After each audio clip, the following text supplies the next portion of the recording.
जय हिंद दोस्तों, स्वागत है आपका हमारे इस प्यारे से यूट्यूब चैनल पर। दोस्तों आज हम आप सबके लिए लेकर आएंगे 2023 का वेरी मोस्ट इम्पॉर्टेंट बहुविकल्पी प्रश्न, जो कि आपके बोर्ड एग्जाम के लिए बहुत ही इंपॉर्टेंट और इनका 2023 में आना इस बार कंपलसरी। और ये पूरा प्रोसेस मैं आपको फुल ट्रिक के साथ बताने वाला हूँ, तो वीडियो को तो बिल्कुल भी स्किप मत करिएगा। देखिए सबसे पहला जो हमारा है कि कामायनी महाकाव्य में सर्गों की संख्या, यानी सर्गों पूछा है ना, कितनी संख्या है।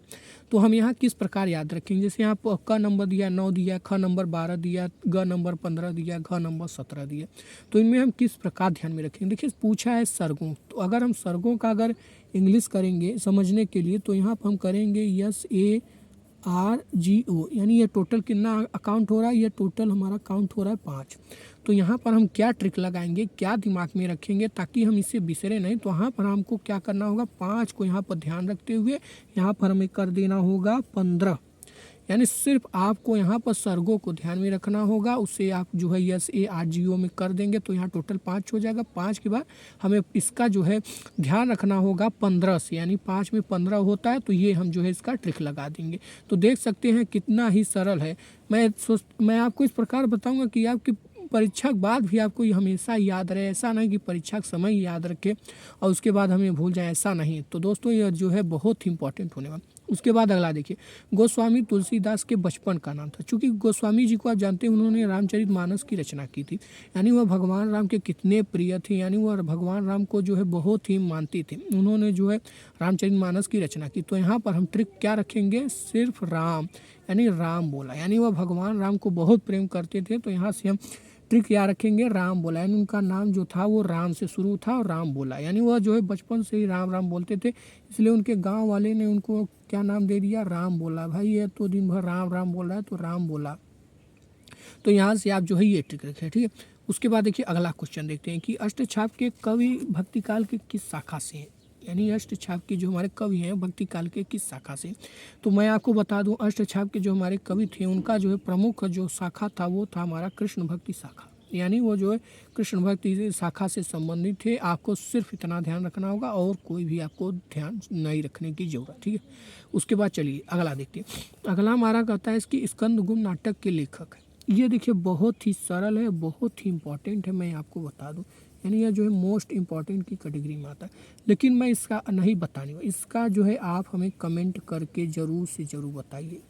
देखिए बहुत ही सरल है, उसका उत्तर बहुत सारे बच्चे जान भी होंगे और वो कमेंट भी कर चुके होंगे कि इनका उत्तर क्या है। मैं बता दूं, आप लोग ज़रूर से ज़रूर से कमेंट करिएगा, मैं देखना चाहता हूं कितने बच्चे तैयार हैं।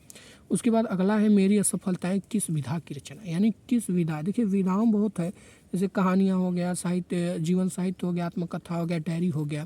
तो उन्हीं में से पूछा है कि किस विधा की रचना है। तो मैं बता दूं यह जो है आत्मकथा है, यानी ये जो है आत्मकथा है। यानी आत्मकथा का मतलब होता है कि कोई भी कवि जो है अपने जीवन के बारे में जो वर्णन करता है वही क्या होता है, आत्मकथा, जिसे हम अंग्रेजी में बायोग्राफी कहते हैं, ठीक है। ये समझ गए, यहाँ पर आपको कोई ट्रिक लगाने की जरूरत नहीं, बस आपको थोड़ा सा समझना होगा। और उसके बाद अगला है कि हिंदी का पहला मौलिक उपन्यास है, यानी जो हमारा हिंदी है उसका जो है पहला मौलिक कौन सा उपन्यास है। तो उसका हमारा पहला उपन्यास था परीक्षा गुरु। हमारा सही आंसर हो जाएगा परीक्षा गुरु। अब यहाँ पूछेंगे सर ये हम यहाँ पर हम ट्रिक कैसे लगाएं। तो देखिए चूँकि पहला मौलिक उपन्यास पूछा है ना, तो मौलिक पहला पूछा है, उपन्यास पूछा है, तो उसमें जो है पहला हमारा क्या होता है, परीक्षा। कोई भी चीज़ अगर हम पहला चीज़ करते हैं तो उसमें हम परीक्षा देते हैं, तो वहीं से हम ये जो है ट्रिक ध्यान में रखेंगे, ठीक है। उसके बाद अगला हमारा क्वेश्चन है कि गद्य विधा की दृष्टि से वेलगा से गंगा है, यानी वेलगा से गंगा जो है हमारा एक क्या है, संस्मरण है, ना कि हमारा एक कहानी है, ना कि आत्मकथा उपन्यास, और हमारा जो है यह एक संस्मरण है। तो आपको ये ध्यान रखना होगा कि गद्य विधा की दृष्टि से जो वेलगा से गंगा है वो क्या है हमारा, वो हमारा एक संस्मरण है, ये ध्यान में रखना। तो चलिए आगे देखते हैं, और भी हमारे बहुत ही से इम्पोर्टेंट है। तो यहाँ हमारा देख सकते हैं 8वां नंबर है, हरी घास पर क्षण भर निम्न में से किसकी रचना है। तो यहाँ पहला नंबर दिया है भवानी प्रसाद मिश्र, ख नंबर हमारा निराला दिया है, ग नंबर अज्ञे दिया है, और घ नंबर हमारा नागार्जुन दिया है। तो मैं बता दूँ हरी घास पर क्षण भर, यानी हरी घास कहाँ होते हैं, जहाँ पर कोई अच्छा काम हो, जहाँ पर कोई सत्कर्म हो, जहाँ पर यज्ञ होता हो, तो वहाँ पर क्या होते हैं हमारे हरी घास। तो यहाँ पर हम जो ट्रिक रखेंगे वो ट्रिक हमारा होगा अज्ञे साहब, यानी सच्चिदानंद हीरानंद वात्सल अज्ञे साहब जो थे वो जो है हरी घास पर क्षण भर के रचनाकार के लेखक थे। ठीक है, तो यहाँ पर ही आपको ये ध्यान रखना। उसके बाद अगला क्वेश्चन है, किस कवि को ज्ञानपीठ पुरस्कार नहीं मिला है? तो यहाँ पर पूछा है ज्ञानपीठ पुरस्कार। देखिए, जो हमारे लेखक होते हैं उनको जो है उनके काम के अनुसार बहुत सारे पुरस्कार मिलते हैं। तो उन्हीं पुरस्कार में से एक है ज्ञानपीठ पुरस्कार, जो कि बहुत ही मूल्यवान होता है यह पुरस्कार किसी भी कवि के लिए। तो इनमें जो हमारा पूछा है किस कवि को ज्ञानपीठ पुरस्कार नहीं मिला, तो उनमें हमारे जो है रामधारी सिंह दिनकर हैं, सुमित्रानंदन पंत हैं, जयशंकर प्रसाद हैं, महादेव वर्मा। तो इनमें जो है करेक्ट आंसर होगा वो होगा हमारे जयशंकर प्रसाद जी को, यानी जयशंकर प्रसाद जी को ज्ञानपीठ पुरस्कार नहीं मिला हुआ है। ठीक है, तो आपको ये ध्यान रखना होगा। उसके बाद अगला हमारा क्वेश्चन पूछ रहा है कि रानी केतकी की कहानी के लेखक हैं। यानी जो हमारा रानी केतकी कहानी है, देखिए बहुत इंपॉर्टेंट है, ये बहुत ही पुरानी है। यानी यह जो है मोस्ट इम्पॉर्टेंट की कैटेगरी में आप समझ सकते हैं कि यह जो है बहुत ही इंपॉर्टेंट भी है, बहुत ही पुरानी है, बहुत बार ये पूछा भी जाता है। तो इसके जो है हमारे करेक्ट आंसर हो जाएंगे कि रानी केतकी की कहानी के जो लेखक हैं वो क्या है, कौन है हमारे, इंसा अल्लाह खां। यानी यह जो है हमारे इंसा अल्लाह खान साहब जी हैं, वो जो है इसके क्या है, लेखक हैं। तो आपको यहाँ पर ध्यान रखना होगा कि रानी केतकी कहानी के लेखक हमारे इंसा अल्लाह खान साहब हैं। उसके बाद अगला हमारा पूछ रहा है कुटज निबंध संग्रह के लेखक हैं। तो कुटज देखिए बहुत इंपॉर्टेंट है और आप लोग इसे पढ़े भी होंगे और जानते भी होंगे इसके हमारे लेखक कौन है। तो इसका जो है आप हमें कमेंट करके बताइएगा। देखना चाहता हूँ कि कितने बच्चे हैं जो पढ़ रहे हैं और कमेंट करेंगे, और कमेंट तो ज़रूर से ज़रूर करना, क्योंकि मैं देखना चाहता हूं कि आप लोग पढ़ रहे हैं कि बस ऐसे ही। उसके बाद अगला नंबर 12वां हमारा है कि कवि वचन सुधा के संपादक थे। यानी कवि वचन सुधा के संपादक थे, यानी यह जो है एक संपादक था जो हमेशा क्या होता था, मतलब कि जिस तरह पेपर होता है ना उसी तरह यह संपादन भी होते थे पहले जो है साहित्य के। पहले आज से करीब 90 के समय में ऐसे जो है संपादन होते थे जहाँ से बहुत सारे लेखक अपने जो है रचनाओं को क्या करते थे, संपादित करते थे। तो कवि वचन सुधा के संपादक कौन थे, वो थे हमारे भारतेंदु हरिश्चंद्र साहब जी थे।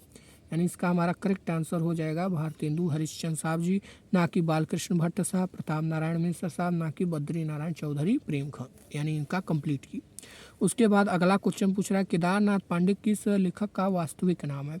यानी एक उनका उपनाम से भी हम जानते हैं, लेकिन उनका वास्तविक नाम क्या है, केदारनाथ पांडे किस लेखक का वास्तविक नाम है। तो मैं आपको बता दूँ, वो तो अज्ञान साहब का नहीं है, अज्ञान साहब का है सच्चिदानंद निदानंद वात्सल अज्ञान राम वृक्ष बेनीपुर साहब जी नहीं है, जैन कुमार भी नहीं है, वो थे हमारे राहुल सातत्यायन सर।